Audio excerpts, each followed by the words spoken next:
오늘은 창세기 50장 15절에서 21절까지 말씀 묵상하겠습니다. 창세기 15장 15절에서 21절까지 말씀입니다. 말씀 읽겠습니다. 요셉의 형제들이 그들의 아버지가 죽었음을 보고 말하되 요셉이 혹시 우리를 미워하여 우리가 그에게 행한 모든 악을 다 갚지나 아니할까 하고 요셉에게 말을 전하여 이르되 당신의 아버지가 돌아가시기 전에 명령하여 이르시기를 너희는 이같이 요셉에게 이르라 내 형들이 내게 악을 행하였을지라도 이제 바라건대 그들의 허물과 죄를 용서하라 하셨나니 당신 아버지의 하나님의 종들인 우리 죄를 이제 용서하소서 하며 요셉이 그들이 그에게 하는 말을 들을 때 울었더라. 그의 형들이 또 친히 와서 요셉의 앞에 엎드려 이르되 우리는 당신의 종들이니이다. 요셉이 그들에게 이르되 두려워하지 마소서 내가 하나님을 대신하리이까.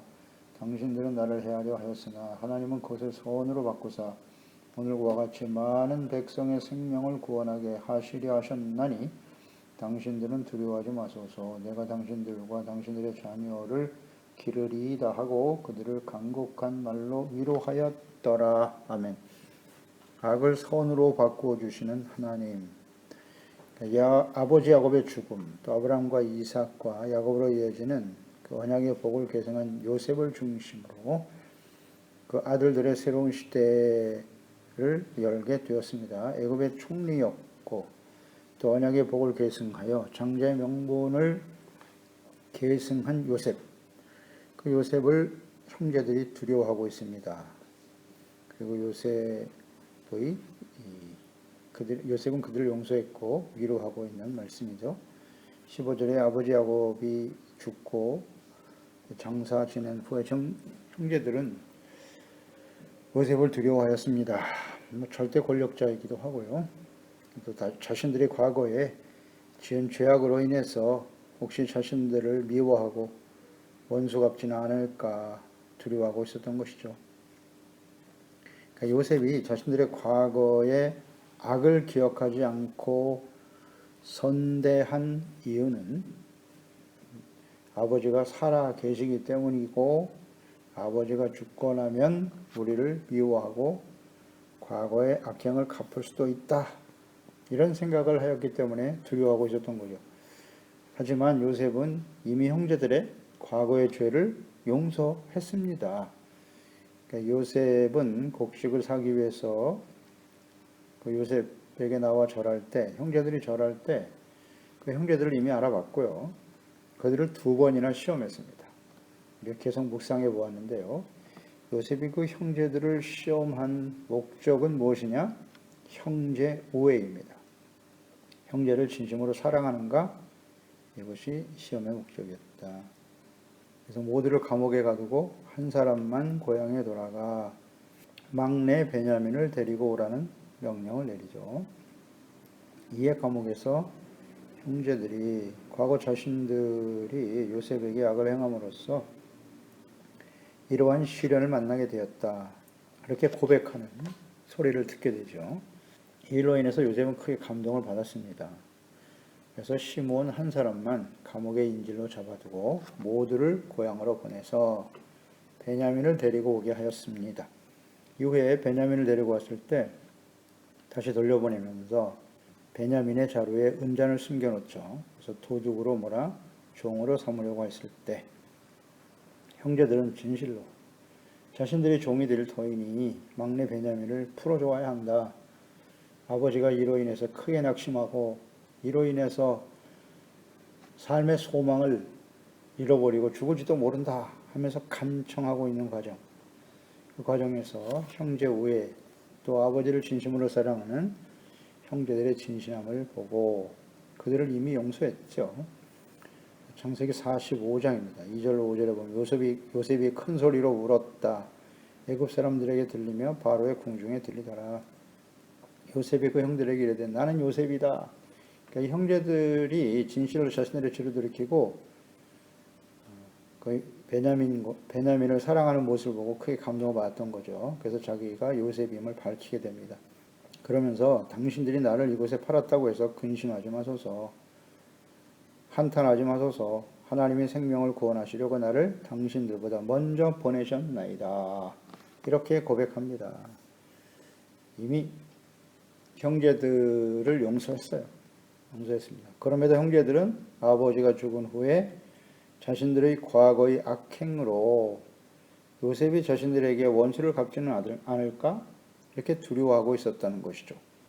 이처럼 죄의 결과는 언제나 두려움으로 다가온다는 것입니다. 죄가 있는 곳에 두려움이 있다. 이것은 창세기 3장이죠. 6절 이하에 아담과 하와가 범죄한 이후 나타난 현상에서도 볼 수 있어요. 6절에 여자가 그 나무를 본즉 먹음직도 하고 보암직도 하고 지혜롭게 할 만큼 탐스럽게도 한 나무인지라 여자가 그 열매를 따먹고 자기와 함께는 남편에게도 주매 그도 먹은지라. 여호와 하나님이 아담을 부르시며 그에게 이르시되 내가 어디 있느냐? 이르되 내가 동산에서 하나님의 소리를 듣고 내가 벗었으므로 두려워하여 숨었나이다. 두려워하죠. 이 죄를 짓고 나니까 바로 두려움이 찾아오게 되는 것입니다. 죄의 결과는 두려움이다. 이것은 성경에서 우리에게 주는 아주 소중한 진리입니다. 지혜입니다. 우리 마음속에 두려움이 있다면 그 원인은 죄에 있다. 그 죄를 빨리 발견해야죠. 말씀 앞에서, 하나님 앞에서 죄를 회개하고 돌이킬 때 이 두려움에서 해방될 수 있는 것. 하나님께로부터 용서받았다. 그러니까 우리가 교회 나와서 이제 이 하나님의 은혜로 구원받은 이후에 하나님의 전에 나와서 예배하고 기도하는데도 마음의 두려움이 사라지질 않아요. 그 이유는 무엇일까? 잘 묵상해 봐야 합니다. 하나님 앞에 잘못했다고 입술로 고백은 했는데 진심으로 하나님 앞에 죄를 깨닫고 돌이키고 또 하나님의 그 용서를 받아들일 수 있느냐의 문제거든요. 진실한 회개와 또 하나님은 어떤 분이신가를 잘 알아야죠. 진실한 마음으로 회개했으면 하나님 용서해 주세요. 다시는 죄를 기억지 않으시는 분이거든요. 그런데 계속 마음속에 두려움이 있다? 진실한 회개가 아니거나 하나님의 용서에 대한 확신이 없었기 때문이겠죠. 지금 이 형제들이 그러한 상태라고 볼 수 있겠습니다. 요한일서 4장 18절에는 사랑 안에 두려움이 없고 온전한 사랑이 두려움을 내쫓나니 두려움에는 형벌이 있음이라. 두려워하는 자는 사랑 안에서 온전히 이루지 못하였느니라. 아멘입니다. 하나님을 사랑하는 자, 또 형제를 진심으로 사랑하는 자들에게는 두려움이 없습니다. 요셉은 형제들이 과거와는 달리 형제들이 서로 사랑하고 있음을 확인하고 용서했지만 형제들은 자신들의 그 악행에 대한 그 요셉의 용서에 대한 확신이 없었어요. 없기 때문에 지금 두려워하고 있는 것입니다. 16절 17절에 요셉을 두려워한 형제들은 요셉에게 아버지가 죽기 전에 명령한 말이 있다, 남긴 말씀이 있다 라고 하면서 너희는 이같이 요셉에게 이르라 내 형들이 내게 악을 행하였을지라도 이제 바라건대 그들의 허물과 죄를 용서하라 하셨다. 아버지가 이런 말씀을 남기셨다라고 전하면서 그 아버지의 유지대로 자신들의 과거의 허물과 악행을 용서해 줄 것을 지금 요청하고 있습니다. 그러니까 이 말을 들었을 때 요셉은 어떻게 반응했냐면 우리의 죄를 이제 용서하소서 하며 요셉이 그들이 그에게 하는 말을 들을 때 울었더라. 요셉이 눈물을 흘렸어요. 그러니까 형제들이 진심으로 자신들의 죄를 뉘우치고 용서를 구하는 말을 들을 때 요셉은 눈물을 흘렸단 말이에요. 이처럼 요셉은 마음이 아주 온유하고 겸손한 사람이었고 사랑과 긍휼이 풍성한 사람이었습니다. 용서를 구하는 형제들의 말을 듣고 너무 감동을 받은 거예요. 그러니까 과거 이전에 자신을 미워하고 죽이려고 했던 그 형제들이 이제 돌아와서 진심으로 회개하고 용서를 구하고 있잖아요. 그러니까 요셉이 눈물이 나죠. 요셉만 이런 눈물을 흘릴까요? 그렇지 않아요. 자신의 죄를 깨닫고 회개하고 돌이킬 때 주는 감동은 너무나 커요. 너무나 커요. 그것이 서로 사랑해야 될 형제들이었을 때 말이에요. 형제들이었을 때는 눈물로 맞이할 수밖에 없습니다. 이런 눈물을 흘려본 일이 있으신가요? 감동적이잖아요. 그 이전에 악을 행했던 가족들이 말이에요. 진심으로 입술로만 하는 게 아니라 진실한 마음으로 자신들의 잘못을 자백하고 돌이키면요, 너무 감동이 오는 거예요. 눈물을 흘릴 수밖에 없어요. 왜? 마음이 아주 온유하잖아요, 이 요셉은. 그리고 사랑과 자비와 긍휼의 마음을 가지고 있어요. 그러니까 이런 눈물은 형제들에 대해서 악의가 없었다는 거예요. 진실한 마음을 갖고 있었어요, 요셉은. 그들을 불쌍히 여기면서 언젠간 저들이 깨닫고 돌아오겠지. 이런 진실한 마음이 있을 때만 흘릴 수 있는 눈물이에요. 만약에 요셉이 형제들에게 약한 감정이 남아있고 여전히 미움이 있었다? 그러면 절대 눈물을 흘릴 수가 없어요. 그래서 우리는 생각해 보는 거예요. 어떻게 이렇게 눈물을 흘릴 수 있지? 요셉만이 할 수 있는 건 아니라고 했는데요. 상대방이 진심으로 용서를 구할 때 눈물을 흘릴 수 있었다. 어떻게 그럴 수 있나? 간단해요. 요셉은 하나님의 영에 감동된 사람이었기 때문이에요.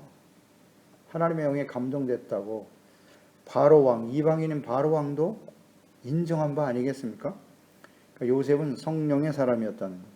갈라디아서 5장 19절 이하 육체의 일은 분명하다. 육체의 일, 음행, 더러운 거, 호색, 그리고 우상숭배, 주술과 원수 맺는 거예요. 원수 맺는 것은 육체의 일입니다. 또 분쟁, 서로 싸우고 시기 질투하고 분냄, 화를 내는 거예요. 이게 다 육체의 일이라고 나와 있어요. 이 우상숭배와 같은 수준의 죄라고 그랬죠. 그래서 21절에 보면 투기와 술취함, 방탕인데 그와 같은 것들이라 전에 너희에게 경계한 것 같이 경계하노니 이런 일을 하는 자들은 하나님의 나라를 유업으로 받지 못할 것이요. 천국에 못 들어간다. 육체 일을 가지고는 천국에 갈 수가 없어요. 그러니까 형제들에 대해서 이렇게 원수 맺거나 서로 싸우거나 시기하는 일, 분내는 일 절대 안 돼요. 그러니까 이런 장면에서 지금 형제들이 요셉에게 진실로 자신들의 죄를 돌이키면서 용서를 구하고 있는데요. 이 형제들이 과거 이전에 분명 형제를 미워했죠. 시기 질투했죠. 이것 가지고는 하나님의 나라에 들어갈 수가 없다고 했단 말이에요. 분명히 주님이 말씀하신 바니까. 그러면 야곱이 죽은 이후에 하나님의 구원의 언약이 이제 요셉과 그의 형제들에게 이제 임한 것인데, 하나님의 그 구원의 그 언약의 복의 핵심은 뭐다? 하나님이 다스리시는 하나님의 나라 의의 거룩한 백성이 되어 살아가는 것이거든요. 그러면 그들을 통해서 이루시는 하나님의 나라를 위해서 필요한 게 뭐냐? 형제들 간에 이전에 있었던 시기, 질투, 미움을 없애야 돼요. 그래서 그들이 진실한 마음으로 지금 회개하고 돌이키고 있는 거예요.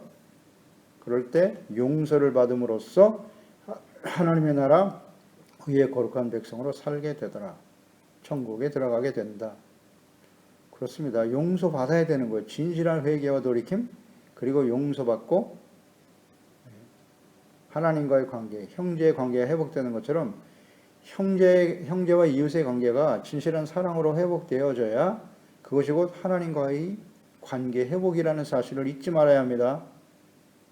내가 하나님 앞에 용서받았어. 그리고 여전히 형제를 미워하고 있다? 그에 대해서 분냄을 가지고 시기 질투하고 있다? 그것은 진실한 회개 돌이킴이 아니에요. 성령의, 이건 다 육체의 일이잖아요. 이런 육체의 일을 가지고는 절대 하나님의 나라에 들어갈 수 없다. 잘 묵상해야 합니다. 그냥 입술로 주여 주여 하고 형식적인 신앙생활을 한다고 해서 다 들어가는 게 아니에요. 따라서 성령의 생각은, 성령의 열매는 무엇이다? 오직 성령의 열매는 사랑, 희락, 화평, 오래 참음, 자비, 양선, 충성, 온유, 절제잖아요. 육체의 일을 따르면 사망에 이르게 된다고 하셨죠. 육체를 위해서 심으면 육체로부터 썩어질 것을 거두는 거예요. 사망. 그러나 성령을 위하여 심으면 영생을 거둔다. 성령을 위해서 심는다. 무슨 뜻이에요? 성령의 열매가 우리의 인격 속에 나타나야죠. 사랑, 희락, 화평, 오래 참음, 자비, 양선. 다시 한번 강조합니다. 대인관계에 있어서의 맺을 성령의 열매는 오래 참음, 자비, 양선, 이 세 가지밖에 없다. 나머지는 다 육체입니다. 거기에 무슨 합리화시키고 이유를 갖다 붙이고 가감하지 말라. 하나님의 말씀에 대해서 나의 감정을 속이지 마세요. 스스로 속이지 마라. 주님 말씀하시잖아요. 하나님은 만홀히 여김을 받지 아니하시나니. 대인관계에 있어서 열매는 이 세 가지밖에 없어요. 나름대로 이유를 대고 뭐 분노하고 말이죠. 당을 짓고 원수를 맺고 이거 다 육체입니다. 합리화시키면 안 됩니다. 성령의 열매 세 가지밖에 없어요. 어뢰참, 자비, 양선. 과거 형제들이 자신을 미워하고 죽이려고 하였고 종으로 팔았지만 이 모든 과정이 하나님께서 자신을 통해 계획하신 일을 성취하시는 과정임을 요셉은 확신하고 있었어요. 그러니까 요셉은 성령의 사람이었고 또한 자신에게 일어난 모든 일들, 형제들의 과거의 악행까지도 하나님이 나에게 꿈을 주시고 하나님의 그 비전과 뜻을 이루기 위한 과정이었다. 이걸 분명히 알고 있었다는 거예요. 그러니까 이렇게 눈물을 흘리면서 그들을 용서하고 불쌍히 여기며 대할 수가 있었다는 거예요. 성령의 인도하심, 성령으로 거듭났나? 성령의 충만함이란 무엇인가? 성령의 사람이에요. 성령의 사람. 육체의 사람이 아니라. 요셉만 그렇습니까? 아니요. 예수 그리스도를 보내주시고 예수님이 마지막으로 유언과 같이 남기신 거잖아요. 하나님의 성령이 너에게 임하실 것이다. 성령으로 세례를 받아라. 성령 받으라고 하셨어요. 성령 임하면 이런 성령의 열매가 우리의 인격 속에 나타나게 되는 것이고 그럴 때 예수님의 주민이 될 수 있는 것이지요. 모든 사람들도 이해하고 불쌍히 여기게 되는 거예요. 박해하는 사람들도 있었고 박해를 받을 거라 하셨죠. 예수님께서도. 세상이 나를 미워한 것처럼 세상이 또한 너희를 미워할 거야. 그 박해를 받는 거 그거 오히려 기뻐하고 즐거워해라. 하늘의 상이 크지. 그들을 불쌍히 여기라는 겁니다. 성령이 아니면 어렵습니다. 어려운 게 아니라 불가능해요.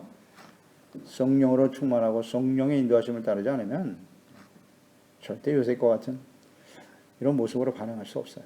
그리고 이 모든 과정이 범사에 하나님을 인정해야죠. 선하신 뜻을 이루는 과정이었다. 그러면 자기의 고통을 주었던 주변의 모든 사람들이나 상황에 대해서 원망 불평하거나 미워하거나 그럴 수가 없는 거예요. 우리가 종종 시련을 당하거나 우리를 힘들게 하는 사람들을 만날 때 우리가 시험에 들지 않습니까? 시험에 든다는 것은 내가 지금 성령의 인도하심을 따르고 있지 아니하고 육체로 반응하고 있기 때문이다. 간단합니다. 빨리 버려야죠. 육체의 생각은 사망이라고 했는데 그걸 왜 마음속에 품고 자꾸 합리화시킵니까? 자꾸 키워? 내 마음속에서? 그것이 정당하다고 생각하면서? 아니라고 하시잖아요. 하나님의 말씀이. 빨리 버려야죠. 그래, 이런 과정도 나를 성숙하게 하시는 하나님의 선하신 뜻이지. 진정으로 인정해야죠. 믿고 받아들여야죠. 그러나 내 의지로는 어렵다. 그래서 기도하는 거예요. 성령님의 인도하심을 따르기 위해서. 19절 20절에 요셉이 그들에게 이르되 두려워하지 마세요. 내가 하나님을 대신하겠습니까? 당신들은 나를 헤아려 하였지만 하나님은 그것을 선으로 바꾸셨다고. 오늘과 같이 많은 백성의 생명을 구원하게 하시려 하셨나니. 아멘입니다. 야, 굉장히 중요한 말씀입니다. 두려워하지 말라고 말하면서 내가 하나님을 대신할 수 없다는 거예요. 그러면서 이 모든 과정은 하나님의 선하신 뜻을 이루는 과정이었다. 내가 하나님을 대신할 수 있습니까? 그들을 정죄하고 비난하는 것은 하나님이 하실 일이다라는 것이고요.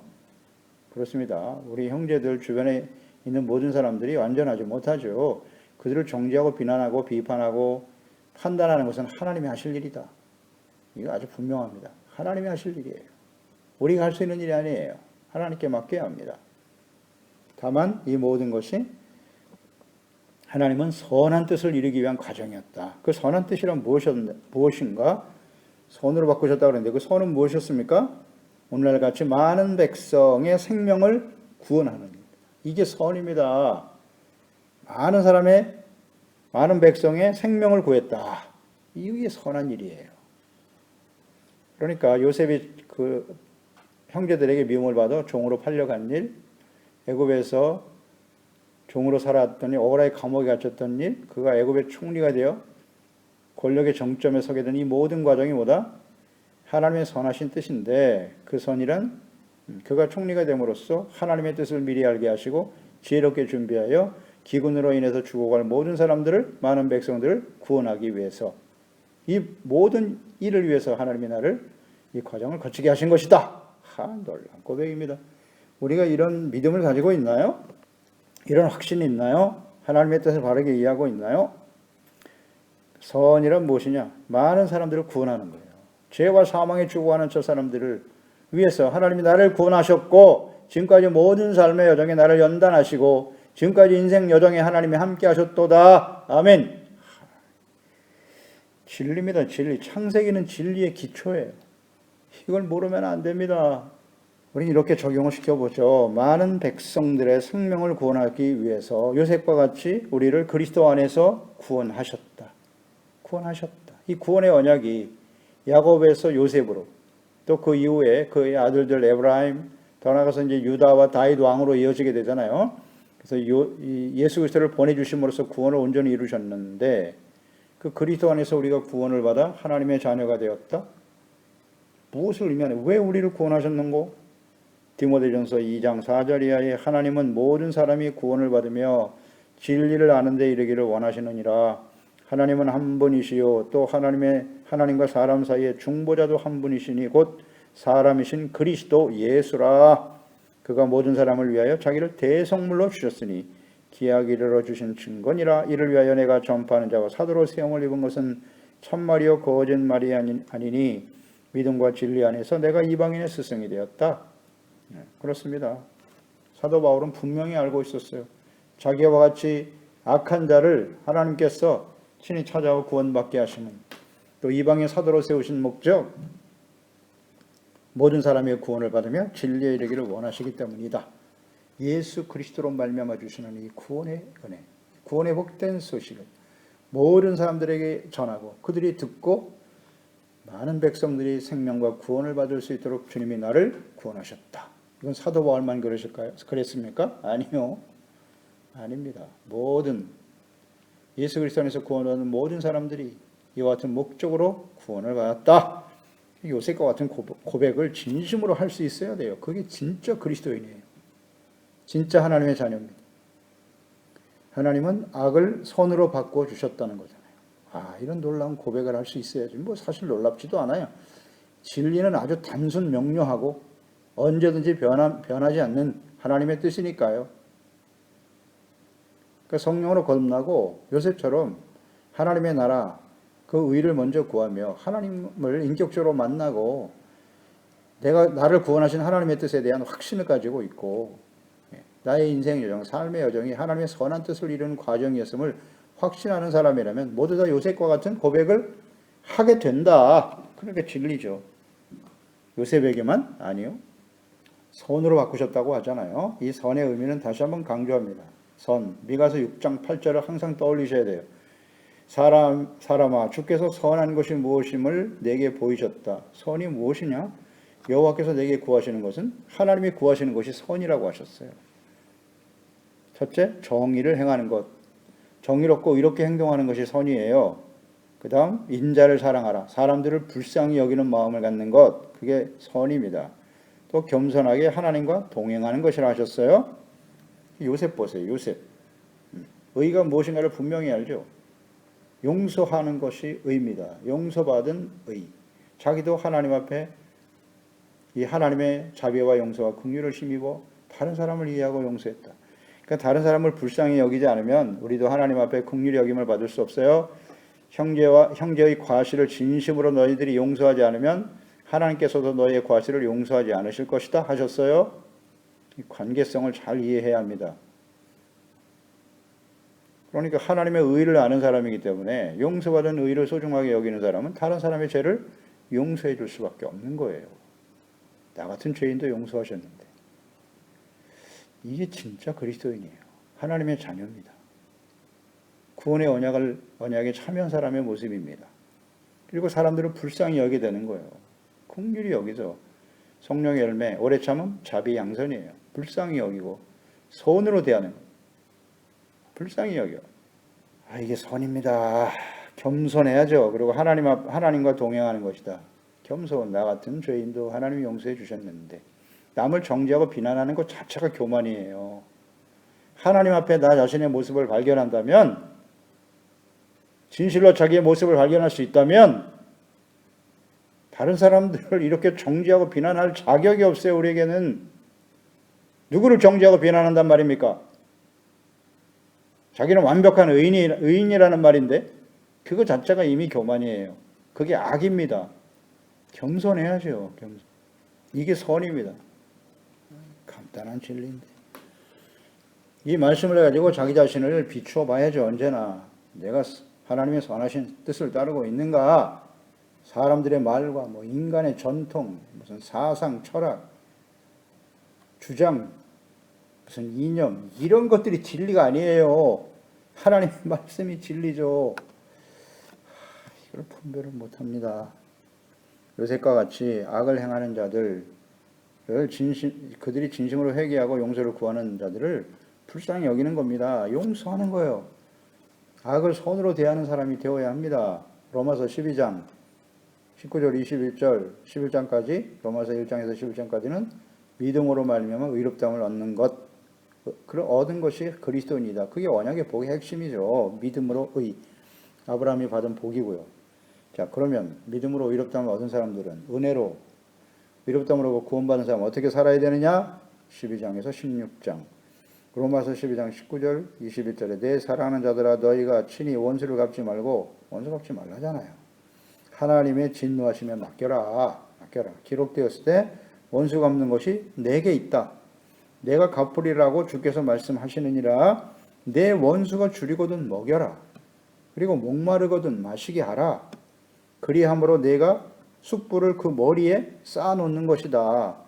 악에게 지지 말고 손으로 악을 이겨라. 악을 악으로 갚지 말고 손으로 악을 이기라고. 원수 갚지 말라고 말씀하시잖아요. 이게 성경 전체에 나타난 하나님의 뜻이죠. 사도 바울이 성령으로 감동되어 기록된 이 로마서의 말씀이 창세기 요셉의 마음과 통하잖아요. 같죠. 그러니까 하나님의 진리는 같아요. 언제나 창세기나 로마서나 얼마나 많은 시간이 흘렀습니까? 그래도 하나님의 말씀과 뜻은 언제나 변함이 없다. 그래서 진리인 겁니다. 성경이. 사도 바울은 하나님의 영에 감동된 사람이고요. 영에 감동되니까 이해가 되죠. 그 성령으로 거듭나기 전까지 사도 바울은 똑같은 하나님의 말씀을 듣고 있었지만 그는 교회와 그리스도인들을 박해하는 자들이었어요. 그것을 의라고 여겼다고요. 근데 성령으로 거듭나고 나니까 이 성경 전체 말씀을 그대로 이해가 되는 거예요. 깨달아지는 거죠. 너무나 당연하지요. 손으로 악을 이기는 거예요. 이게 요셉의 마음이에요. 하나님의 영에 감동된 사람들이에요. 성령으로 거듭난 진정한 그리스도의 모습은 이와 같다. 이와 같다. 그렇지 않으면 잘못되어 있는 겁니다. 빨리 바로 잡아야죠. 선하신 하나님을 알고 섬기는 사람들은 자신들에게 일어나는 모든 일들이 다 합력하여 선을 이루는 것이다. 그 선은 언제나 많은 백성을 구원하는 일에 있다는 거 잊지 마시고요. 예. 많은 사람들을 구원하기 위해서 하나님의 그리스도 안에서 나 같은 죄인, 이 악한 죄인을 용서하셨다. 내게 선을 베푸신 거잖아요. 하나님께서. 그러니까 나도 또한 다른 사람들에게 선으로 대해야 한다. 그래서 우리를 구원하실 때 요셉이 하나님의 비전을 받은 것처럼 우리가 구원받은 것은 이제 하나님의 비전이 하나님의 꿈이 우리 가운데 임한 거예요. 하나님의 꿈은 모든 사람들이 예수 그리스도를 믿고 구원받는 거예요. 믿음으로 의롭다함을 얻게 되는 것이고 죄와 사망에서 구원받아 영원한 생명을 얻게 되는 것이죠. 하나님이 다스리시는 하나님의 나라의 거룩한 백성으로 하나님의 자녀들이 되게 하시는 거예요. 이게 하나님의 선하신 뜻이라고요. 이를 위해서 나를 구원하셨고 나의 삶의 여정에 일어나는 모든 일들이 이 선하신 뜻을 이루기 위한 과정이다. 아멘. 로마서 8장 28절 우리가 알거니와 하나님을 사랑하는 자 곧 그 뜻대로 부르심을 입은 자들에게는 모든 것이 합력하여 선을 이룬다. 아멘입니다. 하나님의 선하신 뜻을 이루기 위해서 우리를 구원하신 거예요.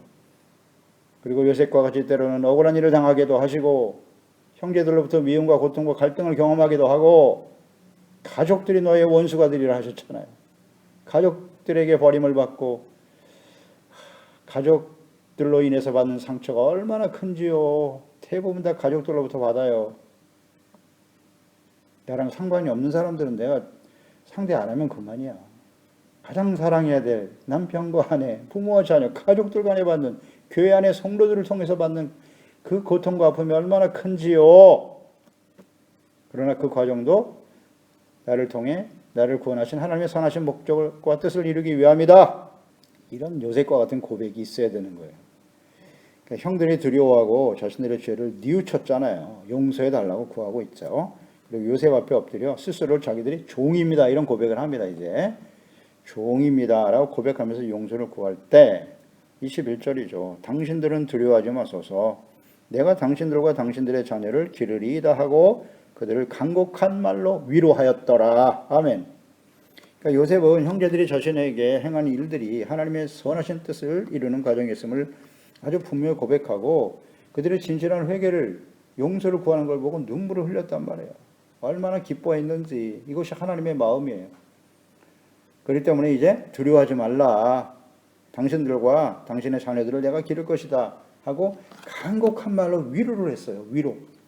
그러니까 진심으로 자신들의 악을 뉘우치고 용서를 구할 때 하나님의 위로가 임한다.